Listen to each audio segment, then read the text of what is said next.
Bracelet से प्राप्त लाल जादुई बूटी को जल्द ही मेन क्वारंटाइन जोन में ले जाया गया। देरी के बावजूद दूसरे जत्थे के मरने से पहले ही यह पहुंचने में कामयाब हो गया।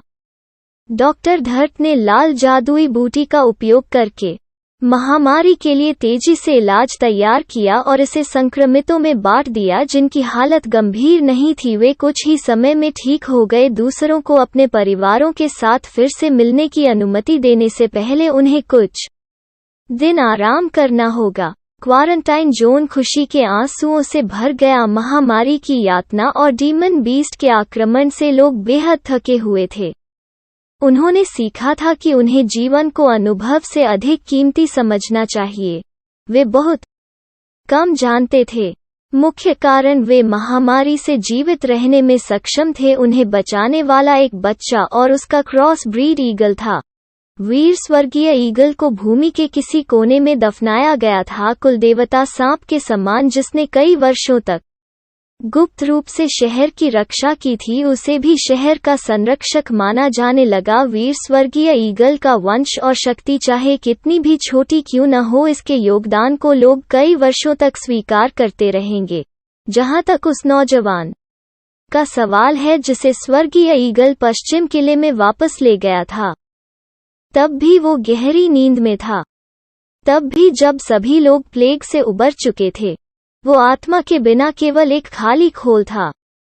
हालांकि जब सब कुछ सामान्य हो गया तो पूरे किले के सैनिकों द्वारा उन्हें सर्वोच्च सम्मान दिया गया, स्वर्गीय ईगल के सम्मान। वो इतना कमजोर था कि उसके पास एक सैन्य रैंक भी नहीं था, फिर भी वो शहर को बचाने के लिए अपना सब कुछ बलिदान करने को तैयार था।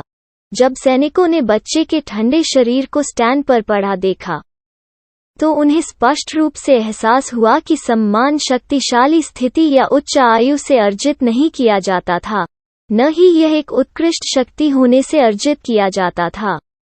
जो सबसे ज्यादा मायने रखता था वो था शुद्ध निर्दोष हृदय, कुछ ऐसा जो बेहद भयानक लग रहा था। वो शहर का संरक्षक निकला, फिर भी एक जादूगर जो काफी मिलनसार और सौम्य लग रहा था। वो आपदा का कारण बना।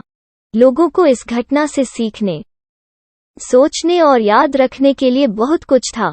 उनकी एकमात्र आशा थी कि माया नगरी को फिर से उसी त्रासदी का अनुभव नहीं होगा। उसके ऊपर वे यह भी चाहते थे कि वे अनिरुद्ध जैसे और लोग हों जो अपनी छोटी उम्र के बावजूद आगे खड़े होने और व्हाइट मैजिक फाल्कन्स की भयानक सेना का सामना करने के लिए तैयार थे।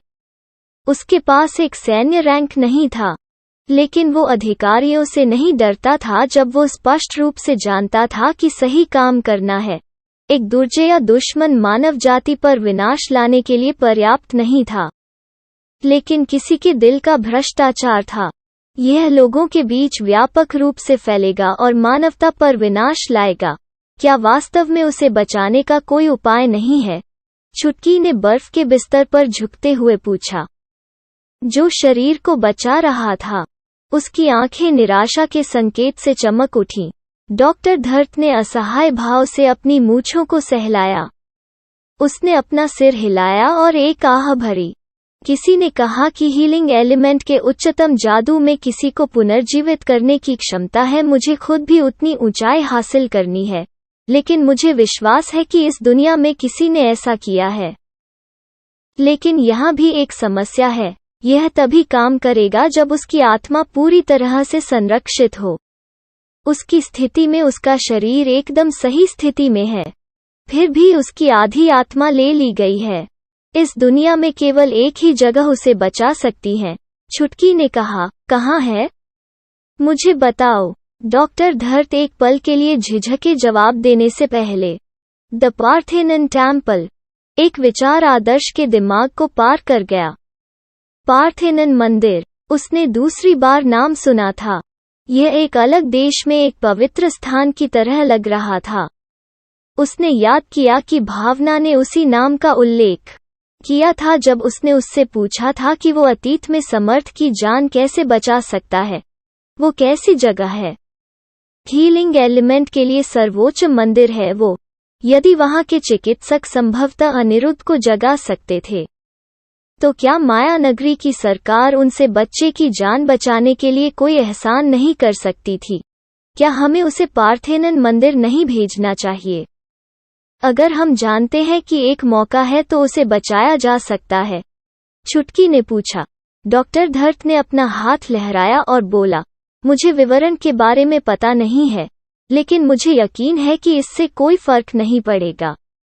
भले ही हम अनिरुद्ध को वहां लाए, उनमें किसी की आत्मा को फिर से जीवित करने की क्षमता है, लेकिन वे इसके बारे में बहुत सख्त हैं और वे आगंतुकों का स्वागत नहीं करते हैं।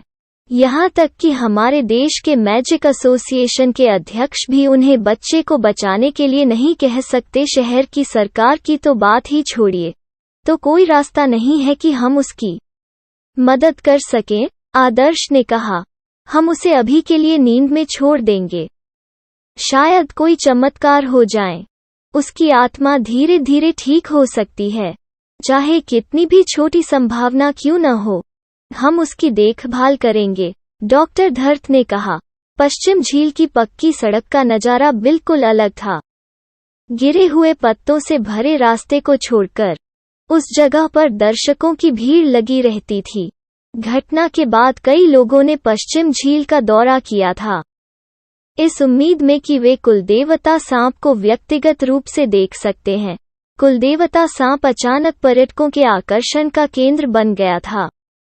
यहाँ बड़ी संख्या में सैलानी जुटे हुए थे। वे पूरी तरह से भूल गए कि शहर अभी अभी रेड अलर्ट के संकट से गुजरा है। दुर्भाग्य से कुलदेवता सांप ने लड़ाई के बाद खुद को कभी नहीं दिखाया। आगंतुकों ने केवल खुद को झील के पानी को निहारते हुए पाया। कुलदेवता सांप के बारे में खबर बेतहाशा फैल गई। लोग अब जानते थे कि माया नगरी में एक अभिभावक था, यह समझाते हुए कि इतने लंबे समय तक अस्तित्व में रहने वाले शहर को सबसे कम आक्रमणों का सामना करना पड़ा था। जब सब कुछ सामान्य हो गया तो पक्की सड़क पर सैर करने वाले बुजुर्ग थे, बेंचों पर डेट करने वाले जोड़े और शहर आने वाले परिवार झील के किनारे आनंद ले रहे थे। जैसे ही शहर पर मंडरा रहा डर पूरी तरह से गायब हो गया। शहर ने अपनी शांति वापस पा ली। यह सब निवासियों पर निर्भर था कि वे शांतिपूर्ण समय को हल्के में न लें।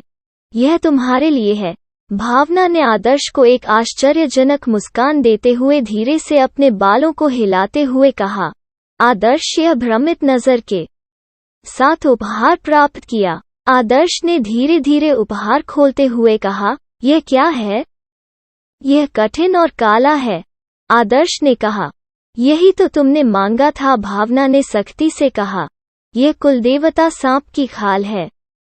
तुम इसका उपयोग कवच का एक सेट बनाने के लिए कर सकते हो, भावना ने कहा।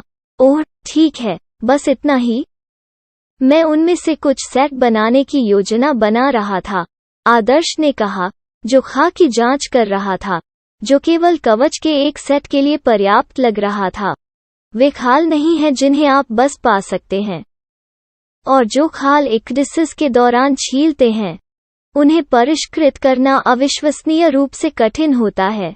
मैंने एक अच्छा लोहार खोजा है, तब जाकर मुझे यह मिला है। इसे वापस दो यदि तुम इससे खुश नहीं हो, भावना ने मुंह बनाते हुए कहा। जादू कवच बनाने के लिए आवश्यक सामग्री अद्वितीय थी। फोजिंग, रिफाइनिंग और मंत्रमुग्ध करने के योग्य होने के लिए इसके अंदर एक विशेष तत्व होना आवश्यक था, और 1% से भी कम मौका था। कुलदेवता सांप ने जिन खाल को छील दिया उनमें मूल रूप से यह विशेष तत्व नहीं था। यदि सांप की पूरी खाल को कवच उपकरण में ढाला जाने के योग्य होता, तो वे उन्हें थोक में उत्पादित करते। जादुई उपकरण अविश्वसनीय रूप से दुर्लभ थे, न केवल इसलिए कि उनका उत्पादन करना मुश्किल था, बल्कि इसलिए भी कि सामग्री को खोजना बहुत कठिन था। मैं कवच के एक सेट के साथ खुश हूँ, आदर्श हंसा। वो भावना के उपहार को अस्वीकार करने की हिम्मत नहीं कर सकता। सांप की खाल एक विशेष सामग्री है, विशेष रूप से कुलदेवता सांप की। मेरा सुझाव है कि तुम शिखावत ओरिएंटल टॉवर में एक प्रतिभाशाली फोज मास्टर की तलाश करो। हर फौज मास्टर इन पैमानों के साथ कवच के एक सेट को बनाने की कठिनाई को संभाल नहीं सकता है। भावना ने सलाह दी। मैम, मैं माया नगरी में बहुत लंबे समय से रह रहा हूँ। मेरे लिए स्कूल वापस जाने का समय हो गया है। आदर्श ने अपने सिर के पीछे हाथ रखकर एक सुकून भरी मुस्कान के साथ कहा, तुमने इस बार बहुत कुछ किया है। माया नगरी के प्रवर्तन संघ ने आपको एक अद्वितीय शीर्षक देने का प्रस्ताव दिया है। भावना ने एक हंसी के साथ कहा। कौन सा शीर्षक? आदर्श ने तुरंत पूछा। एक बार जब तुम स्कूल पहुंच जाओगे तो तुम्हें पता चल जाएगा। और आपका स्वागत है, भावना ने रहस्यमय मुस्कान के साथ उत्तर दिया।